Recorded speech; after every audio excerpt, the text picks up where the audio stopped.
सबसे पहले लोगों को ये कहना चाहते कि कभी किसी में कोई कमी नहीं होती, बस मेहनत की ज़रूरत होती है। ऐसा मैंने कभी सोचा भी नहीं था कि ऐसा भी होगा। जो आज मैं देख रही हूँ, सुन रही हूँ, मैंने ऐसा कभी भी सोचा नहीं था।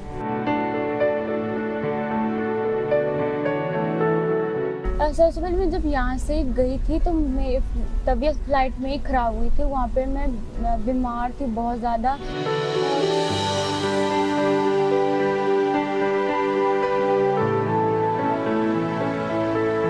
As a sports journalist, I consider myself very lucky and privileged that I get to interview some of the biggest heroes of our country. The ones that not only represent our country at the international level, but also win a lot of medal and bring a lot of glory to our nation. But today's interview is special because the person that I'm interviewing is not just an inspiration, has not just brought glory to our nation, but is the perfect example or the perfect story of the triumph of the human spirit against all odds. I'm talking about a teenager, a 16-year-old Sheetal Devi, that is the first armless female archer of the world.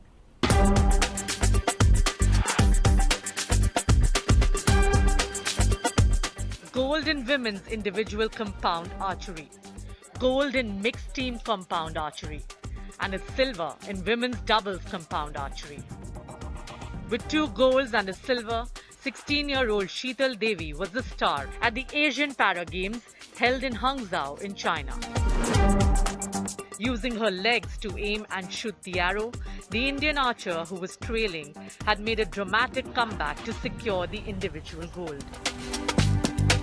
Sheetal, who comes from a remote village of Jammu and Kashmir's Kishtwar district, was born with phocomelia, a rare congenital disorder that results in underdeveloped limbs.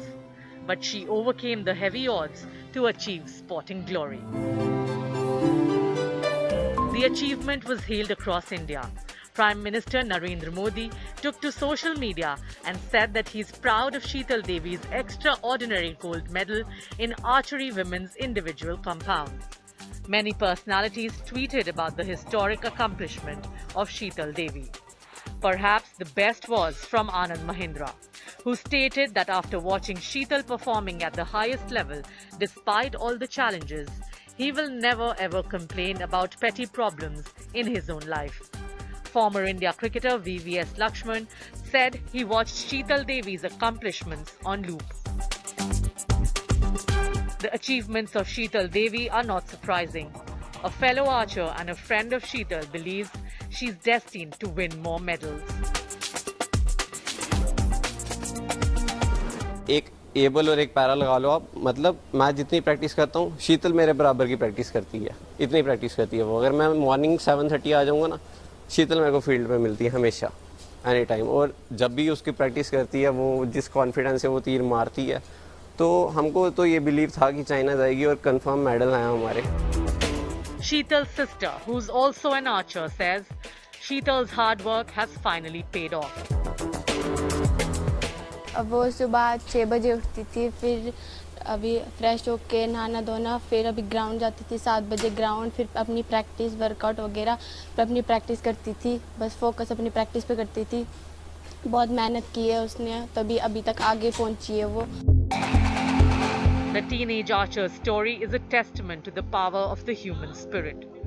Sheetal Devi is the very definition of inspiration. Sports Bureau, India Today. मेरे साथ है शीतल देवी। आप में से कई लोग नहीं जानते होंगे, लेकिन जो सोशल मीडिया में वो इनको ज़रूर जानते होंगे, क्योंकि सोशल मीडिया में ये अभी काफ़ी वायरल हो गई है, काफ़ी पॉपुलर हो गई है। मैं सबसे पहले तो आपसे जानना चाहूँगा, मैं सारे इवेंट वगैरह के बारे में बात करूँगा। आप हैं सोशल मीडिया पे हैं आप? हाँ जी। तो आपको पता चला कि आपकी इतनी बातें हुई, पूरे इंडिया में आपकी चर्चा हो रही है, इसके कुछ अंदाज़ा हुआ? ऐसा मैंने कभी सोचा भी नहीं था कि ऐसा भी होगा। जो आज मैं देख रही हूँ, सुन रही हूँ, मैंने ऐसा कभी भी सोचा नहीं था। आप मैंने देखा प्राइम मिनिस्टर से मिली, उन्होंने आपसे कुछ कहा भी? मोदी जी ने क्या कहा आपसे? और कुछ आपके मैंने देखा मेडल को भी साइन करते नजर आए। हाँ जी, उन्होंने मुझे मोटिवेट किया कि ऐसे करते रहना आगे और देश को मेडल देते रहिए, और बहुत अच्छा किया। अच्छा, मैं आपसे जानना चाहूँगा कि आपसे मैं अभी बात कर रहा हूँ ना, आप इतने सॉफ्ट स्पोकन हो, इतनी धीरे धीरे बातें करते हो, है ना, ऐसा मुझे लगता है आप घबराए हुए हो, लेकिन जब मैं आपका परफॉर्मेंस देख रहा था ना, तो जैसे कोई शेर दिल कोई खिलाड़ी होता है ना, वैसे परफॉर्मेंस था। मैं आपका वो फाइनल देख रहा था, आप पीछे ट्रेल कर रहे थे शुरुआत में, लेकिन लास्ट तो जो सेट मारे आपने सारे 10, तो ये आपके पास जज्बा कहाँ से आता है कि मतलब जब इतना प्रेशर है फिर भी आप अपना बेस्ट दे पाते हैं?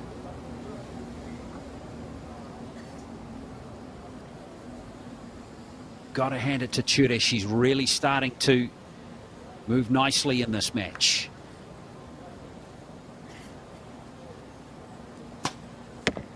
9. 3 9s. She's had 5 9s in her last 6. Can't get that.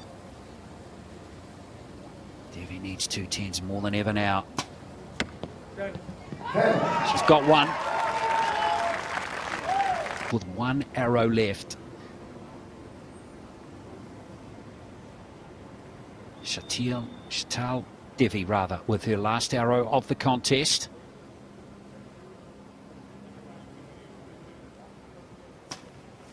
With the 10, she's finished brilliantly.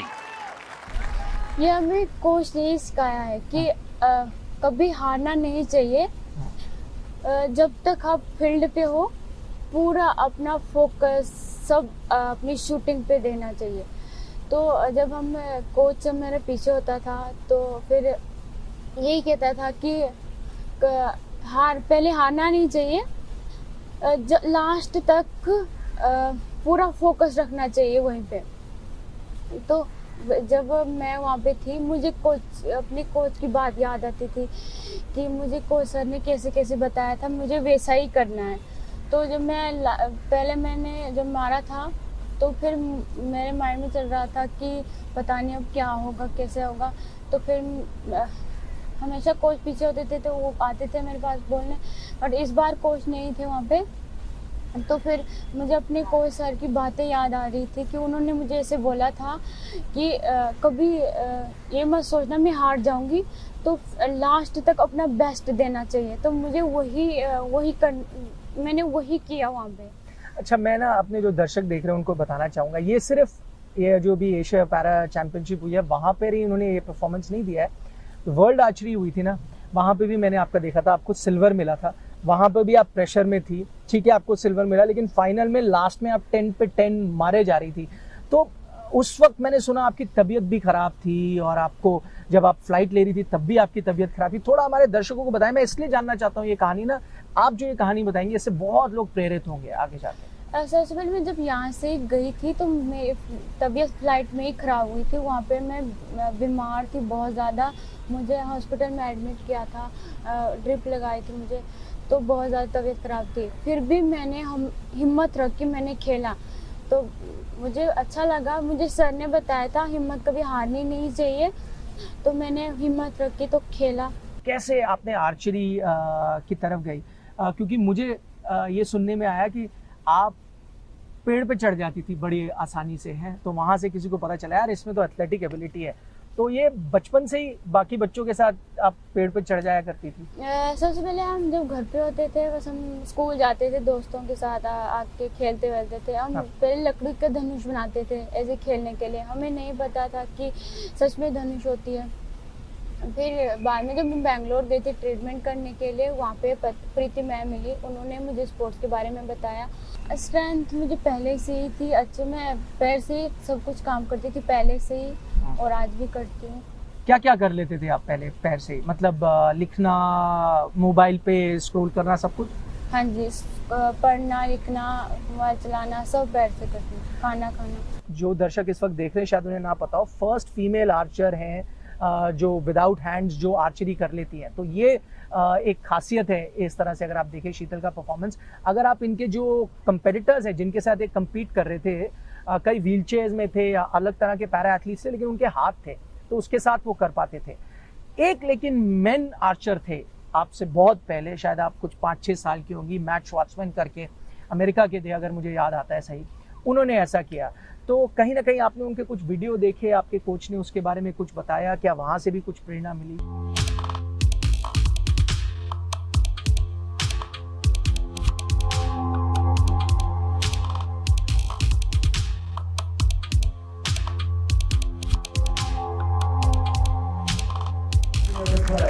We want you to put your hands together now, stamp your feet and make some noise. Give us an RAB ruffle to welcome back.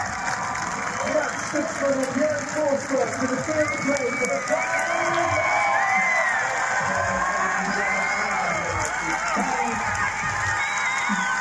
मैंने video देखी थी, mat है जो USC के हैं, उनकी video देखी थी मैंने, पर मुझे विश्वास नहीं हो रहा था मैं भी ऐसा कर पाऊंगी।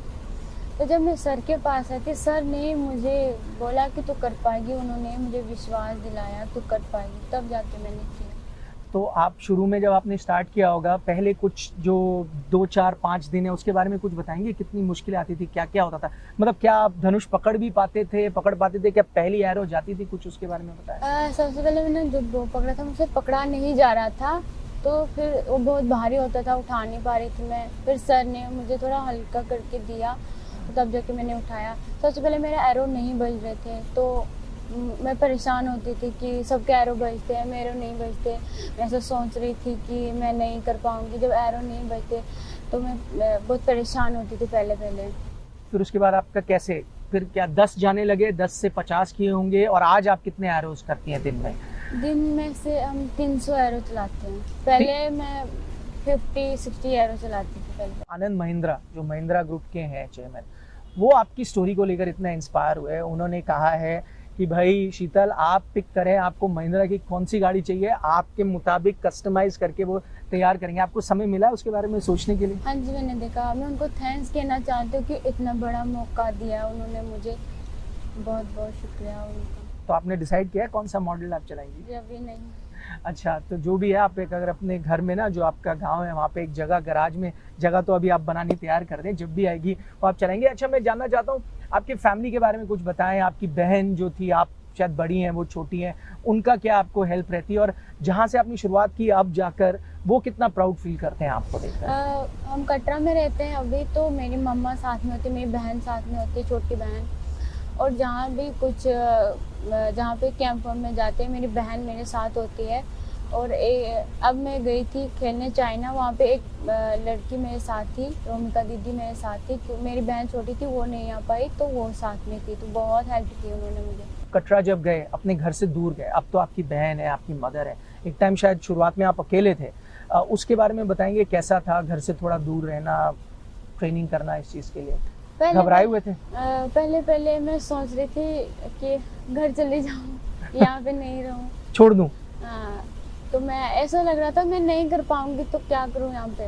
तो बाद में अब मुझे घर जाने का मन नहीं है, मैं सोच रही हूँ बस अब करते रहूँ, ऐसे ही करते रहूँ जैसे अब कर रही हूँ। मैं आपको सच बताना चाहता हूँ, और जो हमारे दर्शक देख रहे हैं उनको भी बोलना चाहता हूँ, कई बार आपका एग्जाम होना, आपकी तबीयत ठीक नहीं होती तो आपका एग्जाम अच्छा नहीं जाता, आप बोलोगे यार मेरी तबीयत ठीक नहीं थी। आप स्कूल में मैच खेलने जाओगे, उस दिन बोलोगे मौसम ठीक नहीं था यार, गर्मी ज़्यादा थी इसलिए नहीं खेल पाया। तो अगर आप कभी भी ऐसे बहानेबाजी करते हो ना, तो आप ज़रा शीतल की कहानी देखें। जब आप इनकी कहानी देखेंगे तो शायद आपको अंदाज़ा होगा, अगली बार आप जो भी चीज़ करेंगे 100% ट्राई करिएगा, बहानेबाजी वहाँ पर मत करिएगा कि यार ये छोटी सी परेशानी थी, ये छोटी सी परेशानी थी। अगर जो परेशानी इनको थी उससे ये पार पा सकती हैं, तो आप और हम तो कुछ भी नहीं, हम जो भी करते हैं हमें उसमें बेहतर करने की कोशिश करनी चाहिए। एक चीज़ मैं और आपसे जानना चाहूँगा, क्योंकि आपकी कहानी के बारे में बात कर रहा हूँ, एक समय ये भी आया था आपने प्रोस्थेटिक्स लेने की कोशिश करी थी, फिर वो टेक्निकली वो चीज़ नहीं हो पाई थी, तब आपके जहन में क्या जा रहा था?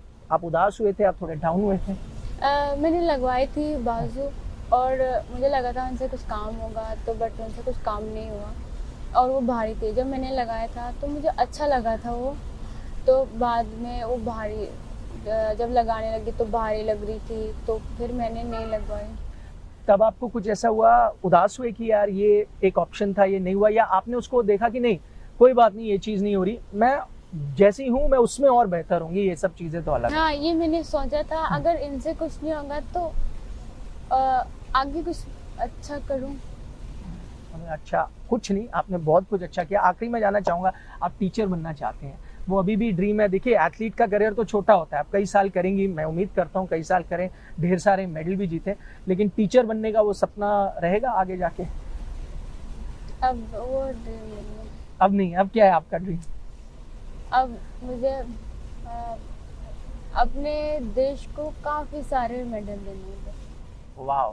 और कुछ अब मैंने जिन लोगों के बारे में बात की ना, जो बहानेबाजी करते हैं, शायद उसमें मैं भी हूँ, कि हम कहते ना यार आज मैं थका हूँ, मेरे यहाँ पैर में दर्द है, मैं यहाँ नहीं जाऊँगा, ऑफिस नहीं जाऊँगा, कुछ मैसेज आप लोगों को प्रेरित करने की देना चाहेंगी कि यार कैसा भी हो?